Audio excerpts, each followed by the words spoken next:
salatu wassalamu ala asyrafil anbiya'i wal mursalin sayyidina maulana Muhammadin abil qasimil amin wa ala alihi wa sahbihi ajmain, amma ba'du. Lanjut ke bab yang ke-6 tentang jamid dan mustaq. Kemarin kita sudah bahas tentang hamzah. Sekarang bahas tentang jamid dan mustaq. Jadi ada fi'il jamid, ada fi'il mustaq, ada isim jamid, ada isim mustaq. Kalau huruf nggak ada namanya huruf jamid sama huruf mustaq. Sampai sini paham? Yang ada istilah jamid sama mustaq itu cuma ada dalam isim sama fi'il. Oke, yang pertama adalah jamid. Jamid disebut juga dengan istilah ghairu mutasarrif. Jamid artinya apa? Jamid itu artinya beku ya. Jamid itu beku. Artinya apa? Ghairu mutasarrif, nggak bisa ditasrif. Memang dia itu nggak ada asal kata yang awal kita untuk nasrif itu nggak ada. Memang nggak ada asal katanya.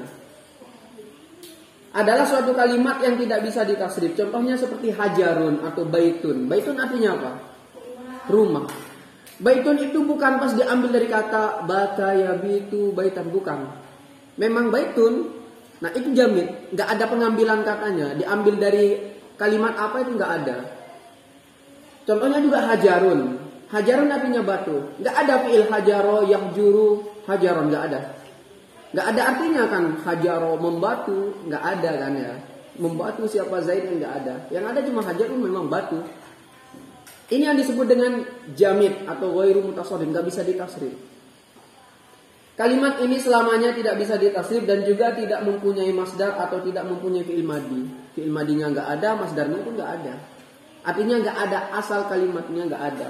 Memang sudah kayak gitu, hajarun batu. Apalagi mimsahatun misalkan penghapus. Kemudian apalagi maktabun meja, bukan kursiun kursi. Kursi bukan pas diambil dari karosa yakrusu kursiun, bukan kayak gitu. Nah, ini yang disebut dengan jamid atau ghairu mutasarrif, nggak bisa ditasrif. Nggak diambil dari fi'il madi, juga nggak diambil dari masdar. Kemudian yang kedua adalah mustaq. Mustaq disebut juga dengan mutasarrif. Kalau tadi itu jamid,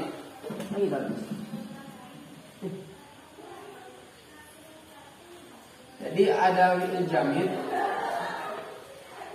Jamid ini juga disebut dengan ghairu mutasarrif. Gak bisa ditasrif. Contohnya yang kayak tadi, hajarun. Ini gak ada asal kalimatnya. Seperti dengan hajaro, ada fi'il madi yang bilang hajaro, yang juru itu gak ada. Memang hajarun seperti ini. Yang kedua itu ada mustaq. Mustaq ini kebalikannya. Kalau jamid itu nggak bisa ditasrif, berarti kalau mustaq itu mutasarrif dia. Mutasarrif artinya apa? Bisa ditasrif. Bisa ditasrif berarti ada asal kalimatnya memang.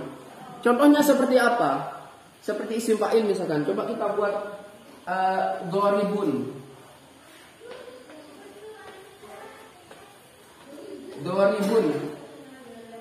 Doribun ini sigotnya apa? Ingat masih sigot kalian? Apakah fi'il madi, fi'il mudhari kah apa? Doribun ini apa sigotnya? Fahuwa doribun.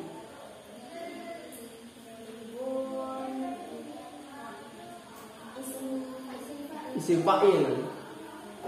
Ini diambil dari fi'il madi apa doribun ini? Doroba. Nah ini yang dimaksud dengan bisa ditasrif. Ada pengambilan katanya. Ini diambil dari kata doroba yatribu, dorban, matroban, doribun. Atau madrubun misalkan.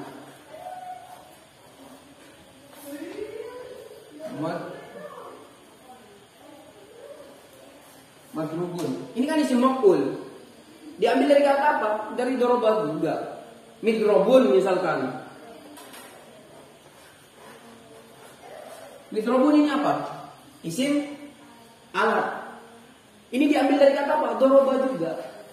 Ada tempat pengambilan kalimat. Katanya itu diambil dari kata apa? Kalau diambil dari kalimat apa awalnya? Ini yang disebut dengan mustaq atau mutasarrif, bisa ditasrif. Beda kalau hajarun yang tadi. Atau baitun misalkan. Bukan diambil dari kata baitun itu. Baitun Tidak diambil dari kata bata. Karena nggak ada fi'il madhi bata yabitu baitan yang bermakna rumah itu nggak ada. Paham? Hajarun, kursiyun misalkan tidak diambil dari ini.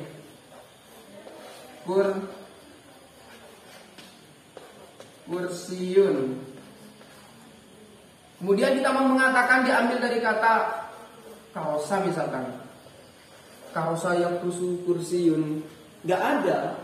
Artinya nggak ada di dalam. Kalau dibuat-buat memang bisa.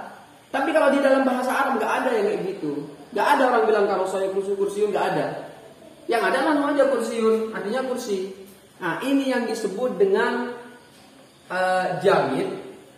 Kemudian yang contoh doribun, madrubun, mitrobun, ini yang disebut dengan mushtaq. Nah kemudian istilah jamid dan mushtaq hanya terjadi pada kalimat fi'il dan isim, sedangkan kalimat huruf tidak bisa. Jamid dan mushtaq ini hanya bisa berlaku pada isim atau fi'il. Kalau huruf nggak bisa, kayak min misalkan. Min ini dari fi'il madhi apa? Kan nggak ada. Ila dari fi'il madhi apa? Asta ila suhari kan dari fi'il madhi apa? Nggak ada kan ya? Nah itu berarti jamid namanya. Paham? Kemudian lanjut ke bab selanjutnya. Ini masih satu pembahasan. Pembahasan tentang fi'il mutasarrif dan ghair mutasarrif. Fi'il ditinjau dari segi bisa ditasrif atau tidak bisa ditasrif itu terbagi menjadi dua. Sama kayak yang tadi. Fi'il itu pun ada dua. Ada isim itu ada dua. Ada yang mutasarrif, ada yang ghair mutasarrif. Fi'il pun ada dua. Ada yang mutasarrif, ada yang ghair mutasarrif. Kalau fi'il mutasarrif adalah fi'il yang bisa ditasrif dan mempunyai zaman. Fi'il yang bisa ditasrif dan mempunyai zaman. Oke. Ini saya contohkan contoh isim.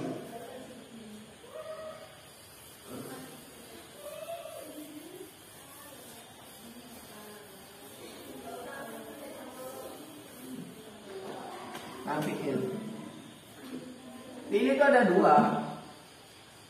Ada yang mutasarrif,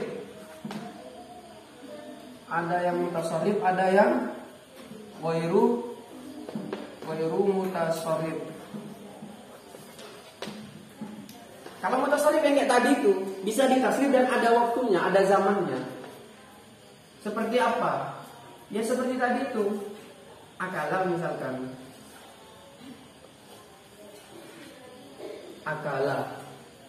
Akala kan artinya apa? Makan. Kan bisa dimasuki waktu kan ya? Sedang makan. Ingat kalian zaman itu ada berapa? 3. Telu. Ya. Yang pertama itu madi, yang kedua itu